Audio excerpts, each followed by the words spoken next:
They say that during a storm, the rain can carry more than just water. It brings whispers, memories, and things that were never meant to return.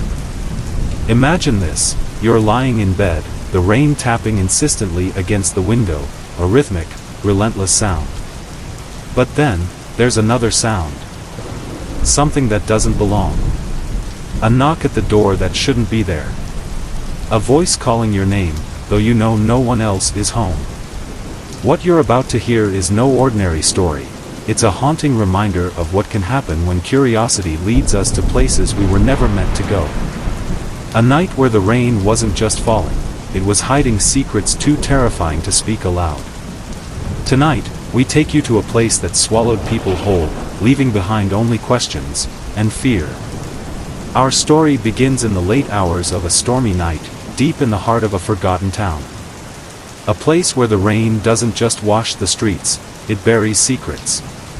Decades ago, this town was the site of an event so chilling that even the few who still live there refuse to speak of it. But whispers persist. Whispers of a family, once whole, torn apart by something no one can explain. A single house at the edge of the forest stands as a reminder, its broken windows and sagging roof defying time, as if waiting for someone, or something, to return. This is where it all happened.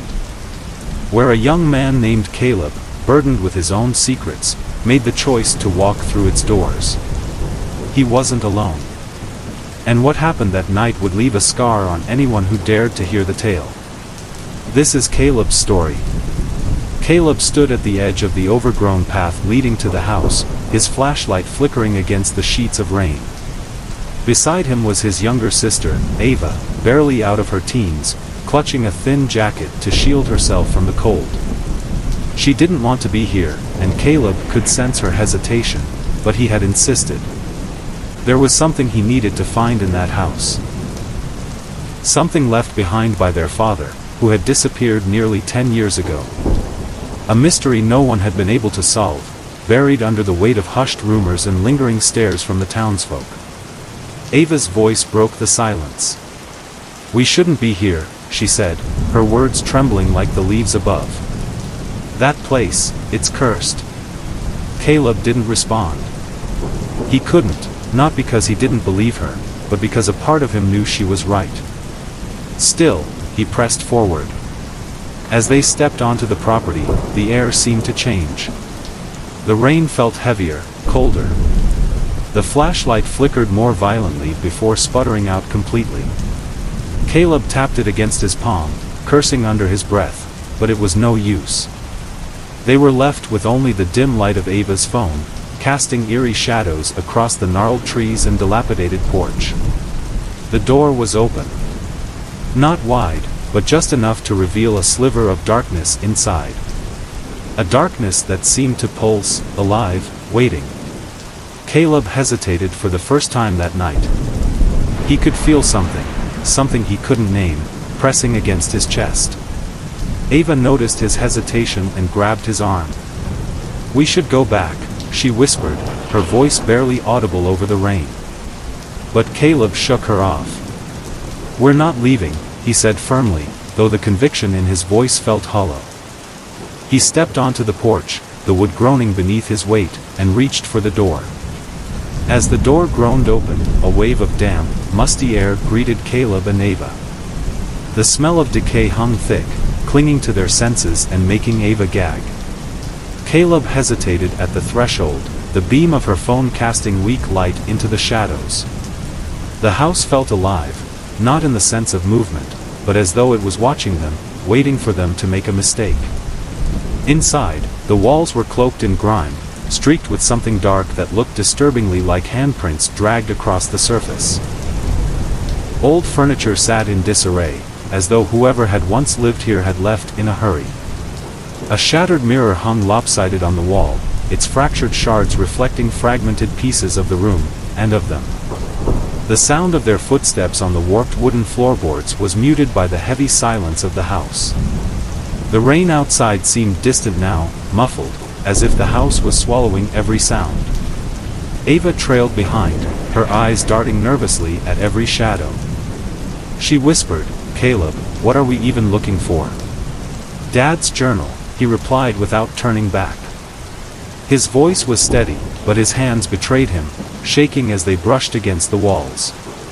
"He said he hid it here, in case," his words trailed off. He didn't want to admit that he wasn't entirely sure why he felt compelled to find it, only that he needed to. They ventured deeper, each room more unsettling than the last. The kitchen was filled with broken dishes scattered across the floor, the walls covered in faded newspaper clippings about disappearances. A single chair sat in the middle of the room, turned toward the window, as if someone had been watching for something, or someone.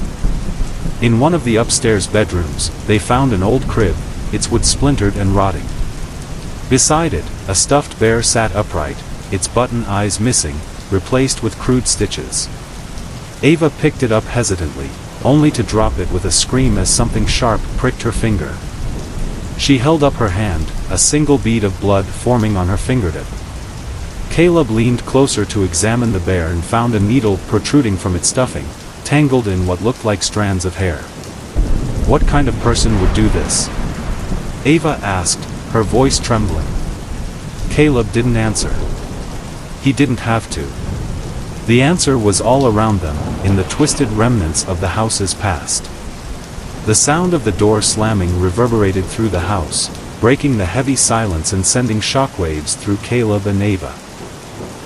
They froze, their eyes darting toward the source of the noise. Ava whispered, her voice barely audible, "That wasn't the wind." Caleb swallowed hard, his chest tightening. He didn't want to admit it, but she was right. The air had grown impossibly still, as if the house itself was holding its breath. He reached out for Ava's hand, gripping it tightly. For the first time since stepping into the house, fear was beginning to outweigh his determination. "Stay close," he said, his voice low but firm. Together, they moved cautiously toward the sound, the faint beam of Ava's phone their only guide. They followed the creaking floorboards to a long, dark hallway. At the end of it, a door stood ajar, the faint outline of something etched into its surface catching the light. Caleb stepped closer, squinting to make out the pattern. It was a carving, crude, almost childlike, but unmistakable. A pair of eyes stared back at him, wide and empty, their gaze unrelenting. Before he could say anything, a soft, wet sound filled the air. It was faint at first, like water dripping onto stone, but it grew louder with each step they took. As they approached the door, Ava gasped and grabbed Caleb's arm. "Look," she whispered. He followed her gaze to the floor. A dark, viscous liquid was seeping out from beneath the door, pooling at their feet. Caleb knelt down, holding the light closer, and his stomach turned.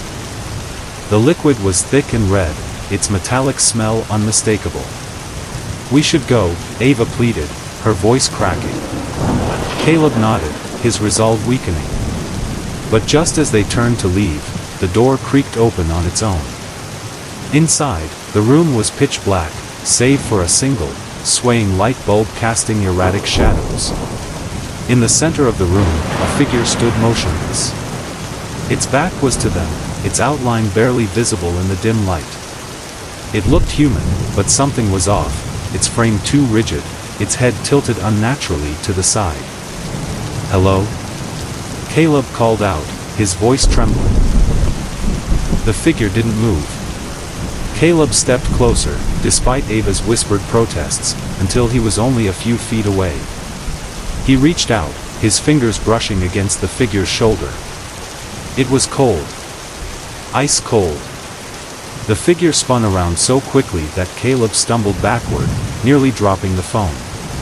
Ava screamed as the light revealed its face, or what was left of it. The eyes were hollow sockets, dripping with the same viscous liquid that pooled on the floor. Its mouth was twisted into an unnatural grin, its teeth jagged and stained. It opened its mouth, and a guttural, inhuman sound erupted, shaking the walls. Caleb grabbed Ava's hand, and they ran. They didn't look back, even as the sound of heavy footsteps followed them down the hall. The walls seemed to close in around them, the air thick and suffocating. The once familiar layout of the house had changed, twisting into a maze that refused to let them escape. Doors slammed shut in their faces, and the shadows seemed to reach for them, clawing at their limbs. Caleb and Ava burst through the front door, gasping for air as they stumbled into the rain-soaked yard. The storm raged on, lightning slicing through the sky, illuminating the twisted silhouette of the house behind them. But their relief was short-lived. The sound of the footsteps hadn't stopped. They could still hear it, heavy, deliberate, and getting closer. Ava clutched Caleb's arm, her nails digging into his skin. "It's coming," she whispered, her voice barely audible over the thunder. Without a word, Caleb grabbed her hand, and they sprinted toward the woods. The rain lashed against their faces, blurring their vision, but they didn't dare slow down. The trees loomed ahead, their branches intertwining like skeletal fingers reaching for the sky. The darkness swallowed them whole as they plunged into the forest, the sound of their own panicked breaths mingling with the storm. Behind them, the footsteps grew louder, echoing unnaturally through the trees. Caleb risked a glance over his shoulder and immediately wished he hadn't. It was there, just at the edge of the clearing. Its hollow eyes glowed faintly in the darkness, its twisted grin impossibly wide. It moved with a jerking, unnatural gait, as though its body were fighting against itself. "We have to keep going," Caleb shouted, his voice cracking with desperation. But Ava was slowing down, her legs trembling under the weight of exhaustion and fear. She tripped, falling to her knees, and Caleb skidded to a stop. He turned back, reaching for her, but before he could pull her up, the sound of something moving through the underbrush froze them both. It was faster now. The jerking, shambling movements had been replaced by something far more terrifying: precision. The figure darted between the trees with unnatural speed, its hollow eyes locked onto them. Caleb yanked Ava to her feet, and they stumbled forward, their movements frantic and uncoordinated. Ahead, a faint light flickered, a cabin, hidden deep within the woods. It was their only chance. They reached the door, slamming it shut behind them. Caleb fumbled with the lock, his hands slick with rain and mud. Ava backed away, her eyes fixed on the window. "It's out there," she whispered. Lightning illuminated the clearing, and for a split second, they saw it standing just beyond the tree line, motionless and watching. The cabin was sparse, nothing more than a table, a few chairs, and a fireplace that hadn't been used in years. Caleb grabbed a rusted poker from the hearth, gripping it tightly as they braced for the inevitable. The rain pounded against the roof, drowning out all other sounds, but they could feel it. The presence. The weight of its gaze.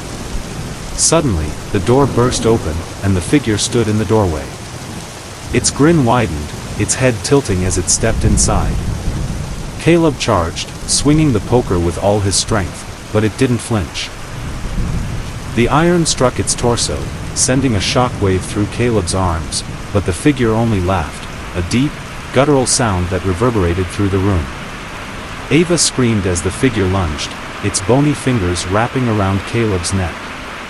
He struggled, his feet kicking against the floor, but its strength was inhuman.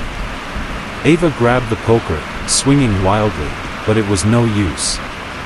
The figure turned its hollow gaze on her, and she froze, paralyzed by its empty stare. Caleb's vision blurred as the pressure on his throat increased. He could feel the life draining from his body, his strength fading. But then, just as his consciousness began to slip away, the figure released him. Caleb collapsed to the floor, gasping for air, as the figure turned its attention back to Ava. "Run," Caleb croaked, his voice barely audible. But Ava didn't move. The figure reached for her, its grin stretching impossibly wide, and the cabin was plunged into darkness. What really happened to Caleb and Ava that night? And who, or what, was the figure that haunted them?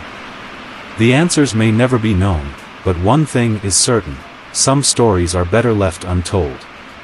When the first light of dawn broke through the storm clouds, the cabin stood silent, as if nothing had ever happened. The woods, drenched in rain, seemed to hold their breath, cloaking the truth in shadows and whispers. Caleb and Ava were never found.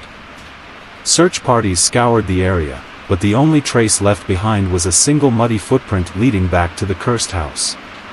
Locals say the forest feels different now, colder, even on the warmest days. Some swear they've seen flickers of movement in the windows of the old house, a shadow that doesn't belong. Others claim to hear voices when the wind blows just right, faint cries of terror carried through the trees. But no one dares to go back. Not after what happened that night. Not after what the rain revealed. And as the story spread, one question lingers like a dark cloud. What waits in the house for the next poor soul who steps inside?